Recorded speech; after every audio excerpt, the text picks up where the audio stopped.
Bonsoir, nous sommes le vendredi 5 janvier, quelque chose comme ça.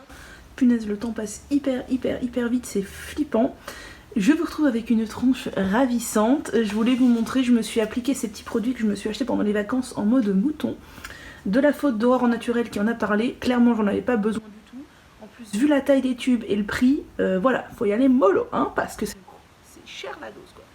Donc c'est un masque noir au charbon pour la zone T et un masque hydratant pour les zones sèches en fait. Donc moi j'ai appliqué sur vraiment menton, nez et le haut de la zone T le masque charbon et sur le reste la zone le masque hydratant. Donc je vais aller rincer ça bientôt juste après. Et je me suis rappelé que je ne vous avais pas montré les bougies, en fait j'ai complètement oublié.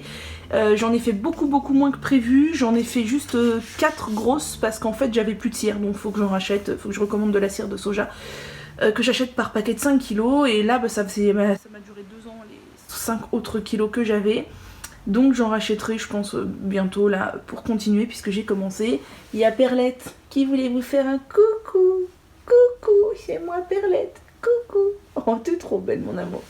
Il y a Perlette et donc je vous montre la bougie que j'ai commencé à faire brûler parce que je voulais tester les mèches en bois, voir ce que ça donnait. Et c'est super sympa, donc attendez, je vais l'allumer pour vous montrer ce que fait le petit crépitement. Ça fait un léger petit crépitement. C'est super agréable. Bon, les couleurs sont un peu flashouilles, je suis d'accord. Je pense que quand j'aurai fini mes colorants, qui sont des petits colorants en billes, je n'en rachèterai pas et je ferai des bougies blanches. Pareil pour les parfums. C'est des parfums que j'ai achetés chez Terre de Bougies ou Mondo Bougies. Et ça sent un peu trop fort pour moi. J'ai du mal en fait avec les bougies parfumées, autres qu'aux huiles essentielles. Parce que c'est des parfums de synthèse, hein, clairement. Donc voilà. Mais sinon, je suis plutôt contente. Je trouve ça joli. Et voilà. Donc je vais faire brûler ça. Vous excuserez le bazar sur la table. Je suis en train de faire un shampoing solide pour ma copine virtuelle, mon Aurore Lune, donc qui tient la boutique Aurore Lune, qui fait de magnifiques bijoux en acier inoxydable et en pierre semi-précieuse, donc principalement des labradoris ou des choses comme ça. Et donc elle m'a demandé de lui faire un shampoing solide comme celui que j'avais posté, la recette sur mon Facebook et sur mon Instagram et la vidéo que je vais publier donc demain. Donc voilà, je lui fais son petit shampoing, je vais le mettre à fondre ma mari et je mettrai dans un moule. Et sinon, j'ai fait une petite tentative de shampoing solide comme ça, comprenant du savon de Marseille en paillettes, du lait de coco, du gel d'aloe vera, un tout petit peu de SCI. Et là, c'est en train de sécher, mais je ne suis pas du tout convaincue de 1 que ça lave et de 2 que ça ne fonde pas à la vitesse de l'éclair sous la douche. Donc on verra, mais je suis un peu sceptique. Je me suis acheté des kits de macramé sur le site Soliluna Macramé, dont j'avais entendu parler par une copine. Et donc, je me suis lancée dans un bracelet, voilà, qui s'appelle Cielo. Et j'ai le tuto en vidéo qui marche. Et voilà, c'est parti. J'ai déjà tout recommencé parce que ça me plaisait pas la première fois. Là, c'est un peu mieux, même si c'est pas parfait. Mais ça sera mon tout premier, c'est la première fois que je fais du macramé. Bonjour, nous sommes le dimanche 8 janvier, c'est déjà la fin des vacances et aujourd'hui c'est masque capillaire, un bon gros masque aux poudres, bien riche parce que mes cheveux n'ont pas eu de masque depuis 15 jours et ils n'ont pas eu de lavage depuis une semaine et là ils tirent la tronche, mes pointes sont d'une sécheresse incommensurable. Donc là j'ai fait un bon gros masque, peut-être un tout petit peu trop en niveau quantité, s'il y en a trop je mettrai dans le frigo et je garderai pour mercredi. On verra. Donc dedans, j'ai mis du gel d'aloe vera. J'achète maintenant 1 litre tellement j'en utilise. J'ai fini une briquette de crème de coco que j'ai fait pour faire autre chose que je vous montrerai tout à l'heure. Il n'en restait même pas la moitié. Un peu d'après-shampoing à la camomille de chez Urtekram. J'ai mis 2 cuillères à soupe de Rassoul, 2 cuillères à soupe de Shikakai. Et je teste pour la première fois ce henné neutre de chez Caddy que j'avais terriblement envie de tester. Qui a l'air trop bien. De toute façon, les poudres Caddy sont tellement bien. Je ne savais pas qu'ils faisaient du henné neutre en fait. Je pensais qu'ils faisaient que du henné colorant. Et non, il y a du henné neutre et c'est bien marqué non colorant.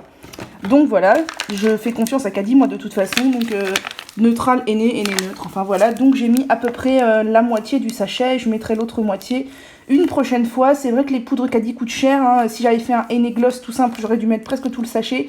Et je crois que je l'ai payé 10, 11 euros, 11 euros peut-être le paquet, donc voilà.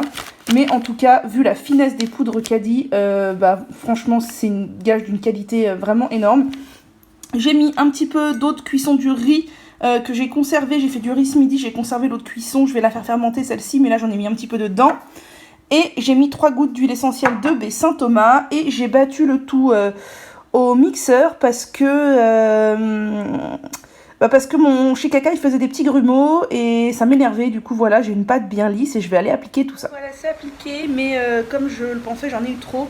Surtout que je l'ai fait un peu liquide, mais c'est pas grave puisque je vais mettre dans un plus petit récipient et je vais le garder pour mercredi. Peut-être le compléterai ou pas, je sais pas, mercredi. Voilà, je vous montrerai autre chose. Sinon, premier truc, je me suis refait des graines de courge grillées au four et au paprika et au sel et à l'huile d'olive. Puisque j'ai fait de la soupe ce midi et franchement c'est juste trop bon. Je vais vous montrer, c'est tout ça. Qu'est-ce que c'est que tout ça? Alors ma copine virtuelle, la créatrice de bijoux Aurore Lune, m'avait demandé si je pouvais lui faire un shampoing solide, le même que celui que j'ai sorti en vidéo, le DIY, mais sans huile de moutarde. Donc c'est chose faite, je lui ai fait, il est sec, je vais lui envoyer. Je pense qu'il devrait être correct.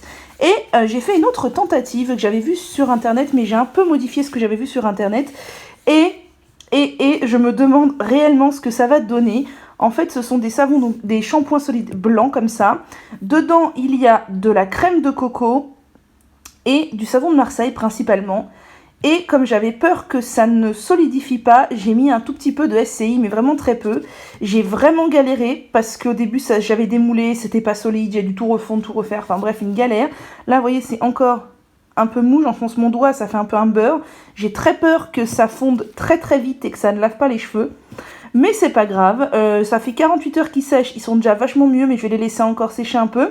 Je vais en envoyer un à Aurore pour qu'elle teste, et puis on verra bien ce qu'elle en pense. Mon foirage, peut-être qu'on sera deux à foirer. Et je vais lui envoyer aussi un petit shampoing comme ça, ceux-là c'est ceux que j'avais fait au mois de décembre. Avec beaucoup moins de SCI. Donc moi j'ai testé, ils fondent très vite, mais ils lavent très bien. Donc voilà, elle aura 3 petits shampoings, sachant qu'elle va être un peu mon cobaye pour cela. Voilà, la recette sur internet me plaisait beaucoup.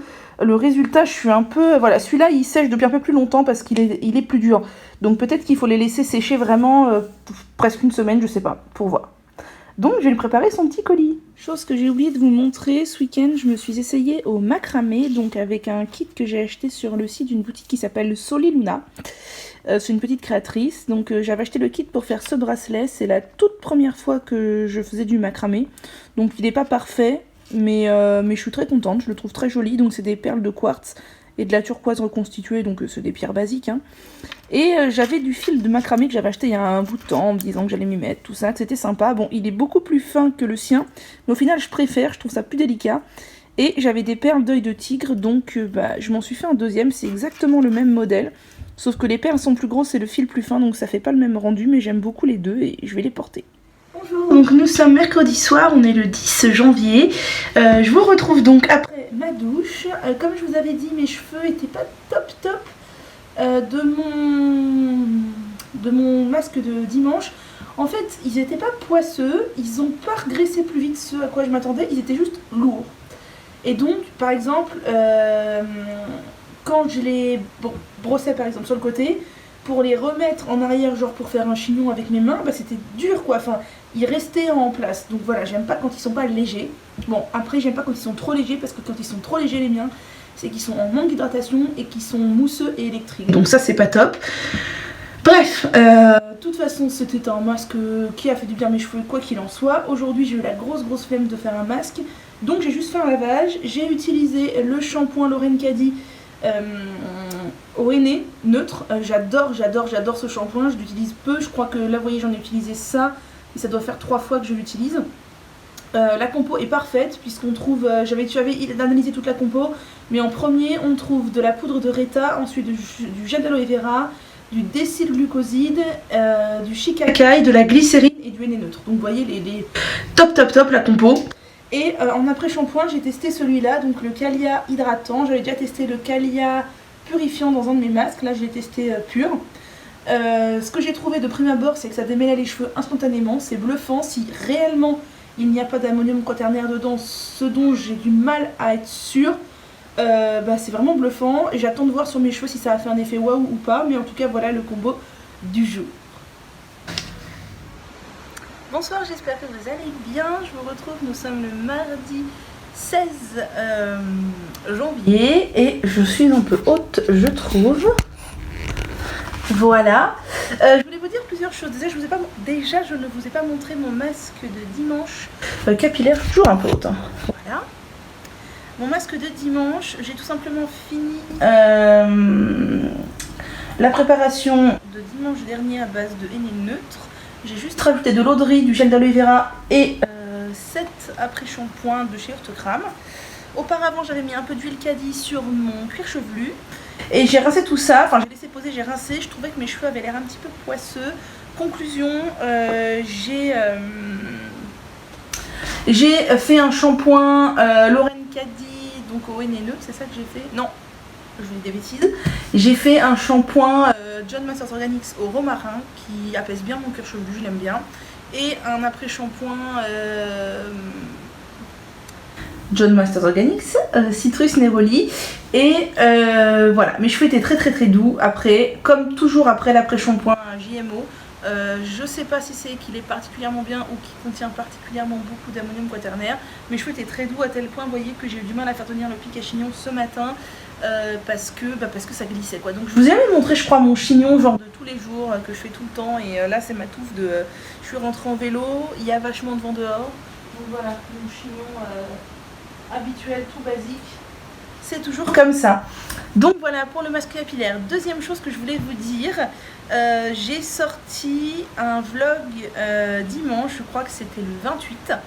Et j'ai eu de super bons retours, je suis hyper contente. Alors il n'y a pas eu beaucoup de retours, il n'y a pas eu beaucoup de vues, mais le peu de retours que j'ai eu était vraiment adorable. Et franchement je vous remercie parce que je vous cache pas que quand je publie un vlog, je me dis, étant donné qu'on ne sait pas ce qu'il y aura dedans, ça peut ne pas intéresser les gens, comme c'est flou, c'est long, on ne sait pas ce que ça va contenir, ça peut ne pas intéresser. D'autant plus que depuis à peu près 5-6 vidéos, j'ai moins de vues sur mes vidéos. Avant, vers novembre, j'atteignais à peu près les 1000 vues par vidéo. Et là, depuis les vacances de Noël, 600, 700, 800 grand maximum, mais jamais 1000 vues. Alors c'est pas très grave, c'est juste que je me suis dit, ça y est, ma chaîne n'intéresse plus, bah est-ce qu'il est temps de l'arrêter ou pas? Et je vous cache pas que du coup je me suis posé des questions et j'étais préoccupée par autre chose, le travail, tout ça, et j'avais moins envie. Ceci dit, ne vous inquiétez pas, hier encore je vous ai filmé des vidéos, je continue les vlogs, la preuve je suis là, et puis je me dis que ceux à qui ça plaît, tant mieux, continuez à regarder, moi je suis contente, puis vos commentaires sont tellement gentils que ça fait vraiment beaucoup de bien. Et je voulais envoyer sur autre chose, en parlant de commentaires et tout ça. Je ne regarde absolument jamais le nombre de pouces en l'air et le nombre de pouces en bas que j'ai sur mes vidéos, parce que ça ne m'intéresse pas particulièrement, parce que j'ai tellement peu d'abonnés, tellement peu de vues sur mes vidéos que moi le référencement YouTube, ça passe à ça de moi, parce que je sais très bien que je ne suis pas référencée du tout. Et j'avais jamais prêté attention. Et il y a ici, là, j'avais fait une story assez intéressante, donc Héloïse, qui parlait de quel est l'intérêt pour les regardeurs de YouTube de mettre des pouces en bas. Qu'est-ce que ça leur apporte et pourquoi ils font ça? Moi je savais même pas que quand les gens mettaient un pouce en bas ça baissait le référencement. Je suis nulle pour ignorer tout moi. Et le fait est que je me suis mise à réfléchir et à regarder un peu sur mes vidéos. Et c'est vrai que sur chaque vidéo j'ai entre 1 et 5-6 pouces en bas pour quelques dizaines de pouces en l'air quoi. Ça, franchement ça n'atteint jamais la centaine, hein, c'est quelques dizaines. Et je me suis dit potentiellement la personne qui a mis un pouce en bas c'est parce qu'elle n'aime pas mon contenu, parce qu'elle n'aime pas le format de mes vidéos, parce que oui c'est pas parfait, hein. Moi des fois je filme et c'est pas parfait. Exemple, il y a quelques jours je vous ai filmé un produit terminé et je n'avais pas vu que mon appareil photo était mal réglé, donc la vidéo est un peu sombre. Seulement je peux pas la refilmer parce que j'ai jeté les emballages. Conclusion, elle sortira, tant pis, elle sera un peu plus sombre que les autres. Et est-ce que c'est vraiment grave pour m'écouter parler de produits terminés? Moi je pense pas. Donc je suppose que j'aurai moins de vues, je suppose que j'aurai des pouces en bas. Après tout, voilà. Après je me suis dit, quel est l'intérêt de mettre un pouce en bas sachant qu'on propose un contenu gratuit, que moi je fais ça par plaisir, que je ne suis absolument pas rémunérée. Ma chaîne n'est pas monétisée par... enfin, pour moi c'est... comment dire, c'est un choix. C'est pas... voilà, je fais... Regardez. Alors il y en a qui m'ont demandé à voir plus souvent. Oh là là, minouchette là. Il y en a qui m'ont demandé plus souvent à voir mes petits animaux. En voici une. En voici une.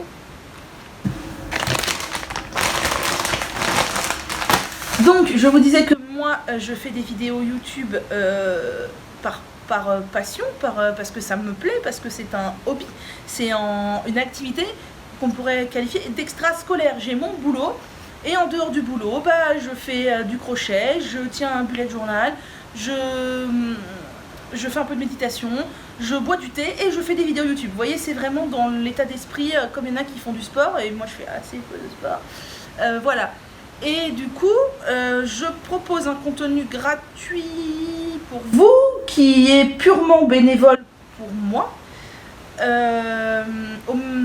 De quel droit les gens peuvent-ils se permettre de juger ou de volontairement être mauvais? Alors attention, je dis pas les commentaires négatifs constructifs, ça il y en a toujours. Exemple, une de mes premières vidéos sur ma chaîne est très mauvaise, vraiment c'était une des premières, je débutais et plein de gens m'ont dit écoute, on n'entend rien, la musique est trop forte. Clairement c'est constructif, hein, vraiment, ça je ne reproche pas. Mais quand on me dit ouais, ta musique elle est trop forte, change de faire autre chose, si c'est pour faire de la merde comme ça, va te coucher quoi. Enfin, oh là, on se réveille, bonjour, merci, on est poli, on est courtois et on se calme quoi. Et donc voilà. Et du coup je me suis demandé la question des pouces en bas ou de ce genre de commentaires rageux. Qu'est-ce que ça apporte aux gens à part de se défouler, je ne sais pas trop. Voyez, moi quand... Enfin, ça ne m'arrive absolument jamais de mettre un pouce en bas sur des vidéos que je regarde sur YouTube. Pour la simple raison que si le contenu ne me plaît pas, ou le sujet ne me plaît pas, ou la personne ne me plaît pas, bah, je passe à autre chose et je m'attarde même pas à mettre un pouce en bas. Ça ne m'est jamais venu à l'esprit. D'autant plus que j'ai des fois des humeurs. Vous voyez, par exemple, j'aime beaucoup la chaîne de Esther. Sauf qu'elle a des vidéos très sérieuses sur sa chaîne et des fois en rentrant du boulot, j'ai pas envie de regarder une vidéo très sérieuse. Et bim, elle sort un truc super sérieux sur un sujet super sérieux. Bah, je vais pas aller mettre un pouce en bas parce qu'à ce moment-là, j'ai envie de regarder un haul ou une vidéo favori. Je vais la laisser de côté, j'irai la voir plus tard quand mon esprit sera ouvert à ça. Il n'y a pas de problème. C'est comme quand je cherche un tuto de crochet sur... je suis en train de rigoler parce que mon téléphone affiche un commentaire justement marrant sur mon dernier vlog. Bref, quand je cherche un tuto de crochet sur internet et que je tombe, donc généralement je cherche des choses gratuites, je tombe sur quelque chose de gratuit et que le tuto ne me plaît pas parce que c'est pas ce que je voulais ou parce que pour moi il me semble pas assez complet ou voilà, mais je vais pas aller mettre un commentaire sur le blog de la nana en disant ah, ton tuto c'est de la merde, il est pas assez complet. Elle fait ça bénévolement pour moi, me propose du contenu gratuit que personne ne l'oblige à faire et moi je vais aller critiquer. Bah non, je vais aller chercher autre chose, je vais fermer ma bouche et partir. Il y a des gens à qui ça convient, moi ça me convient pas, je vais voir ailleurs. C'est le genre de choses que j'ai du mal à comprendre. Voilà, c'est tout. Bref, parenthèse close. Vous savez que de toute façon moi je suis très peu attachée au nombre d'abonnés que j'ai, au nombre de vues, au nombre de pouces en l'air ou en bas. De toute façon ma chaîne est toute petite. Voilà, et c'est pour moi un hobby. Le jour où ça me saoulera, j'arrêterai. Le jour où il y aura eu des choses trop méchantes, j'arrêterai. Mais en attendant, j'ai peu de vues, peu de commentaires, mais les commentaires sont super adorables, donc je vous remercie. Je voulais vous montrer, sinon j'ai fait une commande chez Greenwiz. J'ai commandé des choses pour mon petit déjeuner, des choses que je n'avais absolument jamais achetées, donc je vous montre ça tout de suite. Vous savez que pendant un temps j'étais sur mon porridge. Seulement le porridge, j'accroche vraiment très moyennement, il faut le dire. J'ai encore un paquet dans mon placard et il faudra que je le mange, mais pour l'instant je vais faire une pause. J'avais fait une pause et je faisais mon propre pain au levain. Seulement mon levain ça marche une fois sur deux. Et j'avais envie de consommer des choses un petit peu moins caloriques au petit déjeuner et surtout à essayer de passer de plus en plus à du sans gluten. Alors je ne veux pas supprimer le gluten de mon alimentation, je veux juste le réduire et je me dis que en fait ma grosse source de gluten c'était le petit déj, donc je voulais essayer de réduire.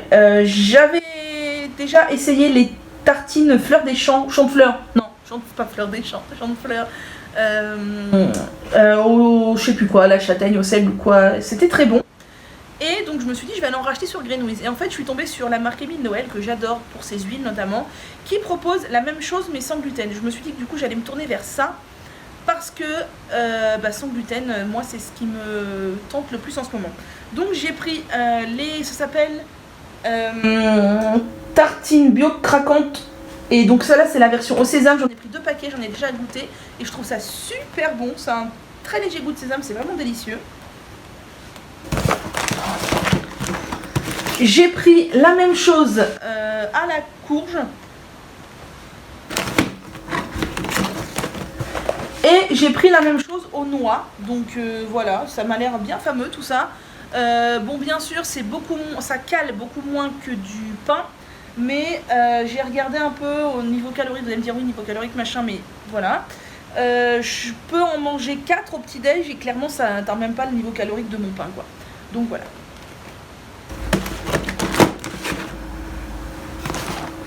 Et dernier truc de petit déj, j'ai aussi voulu tester les Kikrock au sarrasin et au riz de chez Grillon d'Or. Il me semble que c'était Shaker Maker qu'on avait dit du bien en disant qu'elle était plus croquante que celle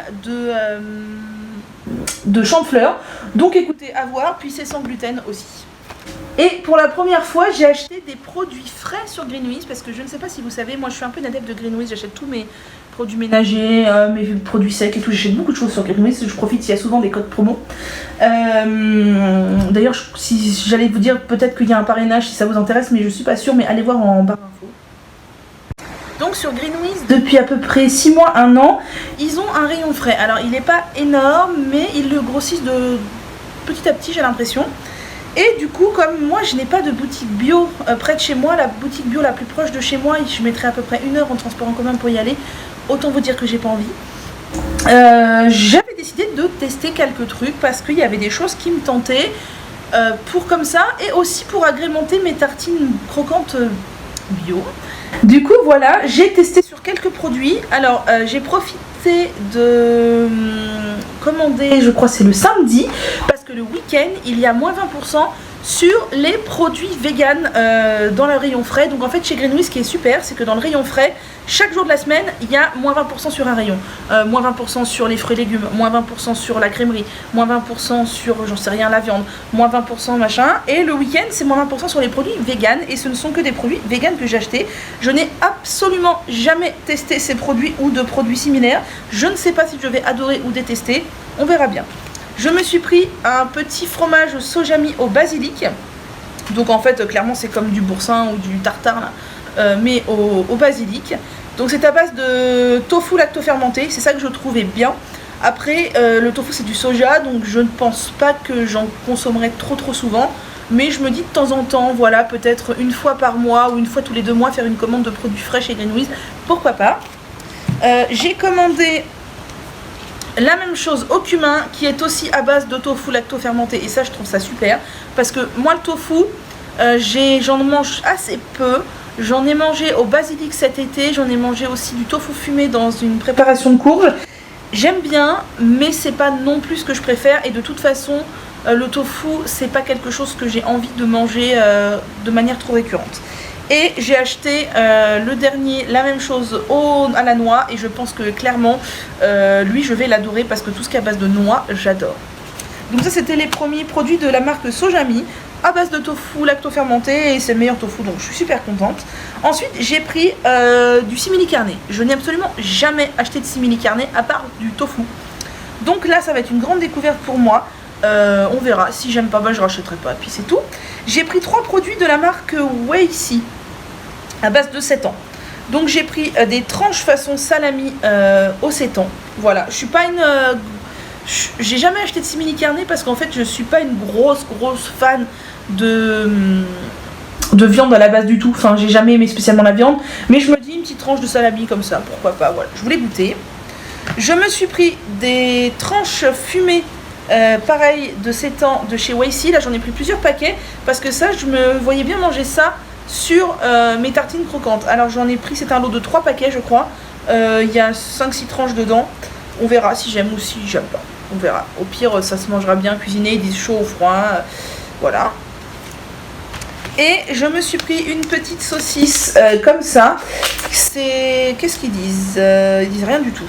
Façon chorizo. Voilà, tout simplement. C'est toujours de la marque Wacy. Donc voilà. 3 petites choses pour tester. La simili carnet, au moins je mourrais pas bête, j'aurais testé. Et ensuite, j'ai pris du fromage. Donc comme le sojami, sauf que c'est pas du fromage à tartiner, c'est du fromage en tranches. Donc du fromage. J'ai pris du fromage de la marque Bioveg, qui est saveur cheddar. Parce que ça me paraissait fort fameux. Soit pour cuisiner, soit pour manger aussi comme ça sur mes tranches de pain. Alors moi qui suis une grosse mangeuse de bon fromage, ça va être compliqué. Mais je me donne pour but de consommer quand même moins de fromage, même si voilà, un bon reblochon, un bon camembert, ou voilà, ça remplacera jamais un bon reblochon ou un bon camembert. Mais voilà, j'avais envie de tester. Donc j'ai pris la marque Bioveg saveur cheddar, et j'ai encore pris 2 autres fromages, j'avais même pas vu que c'était la même marque, de la marque Wacy. Donc c'est 2 fromages comme ça qui à mon avis sont à la base des fromages à raclette ou chose de ce genre. Un nature et l'autre fumé. Donc qu'est-ce qu'ils disent? Fromage végétal, ingrédients: eau, graisse de coco, fécule de pommes de terre, farine de millet, xanthane, arôme naturel, sel, humectant, glycérine végétale, acidifiant, acide lactique, épices. Voilà. Bah, ça me paraît fort bien. Ça, je me vois bien manger ça le matin sur mes tranches de croquantes. Donc voilà, je testerai tout ça. J'en ai 2 paquets de fumée, un paquet de classique. Et voilà, je suis contente de mes petits achats. Je vais tester. Et ce qui est bien, c'est que sur Greenwiz, ils vous donnent les dates de péremption. Donc vous pouvez voir que ça se périme assez loin. Et moi, tous les produits que j'ai achetés, franchement, ça se périme loin. Hein. C'est... Qu'est-ce que... Bon, moi déjà, vous savez que je suis pas une grosse frigide de la date de péremption. Mais les produits frais, quand même, je fais attention. Bah là, je vois même pas la date de péremption. Mais j'avais regardé, c'était genre fin février, début mars. Un truc comme ça. Bah, il n'y a même pas de date de péremption dessus. C'est bizarre quand même. Bon, celui-ci, il n'y a pas la date, mais par exemple, pour mes petites tranches fumées, 8 mars. Donc clairement, j'ai le temps de manger quoi. Ce qui me gênait dans les commandes de produits frais chez Greenwiz, c'est si jamais ça se périmait vite et que je devais consommer ça vite, ça revenait vite à très cher. Mais là, ça se périme loin. Et même mes petits sojami, là, ils se périment en mars aussi. Donc écoutez, c'est tout bénef, je vais pouvoir prendre mon temps de déguster ça et je vous dirai ce que j'en ai pensé, bien entendu. Voilà. Bonsoir, nous sommes le mercredi 17 janvier. Je m'apprête à aller prendre ma douche et je vais me laver les cheveux. Pas de masque, en fait je fais plus de masque le mercredi, ça me gonfle, donc je fais juste un masque le dimanche et ça suffit. Et Ingrid de la chaîne Parenthèse Tutoriel m'a donné vachement envie de refaire un shikakai. Du coup, je me suis préparé mon eau de shikakai.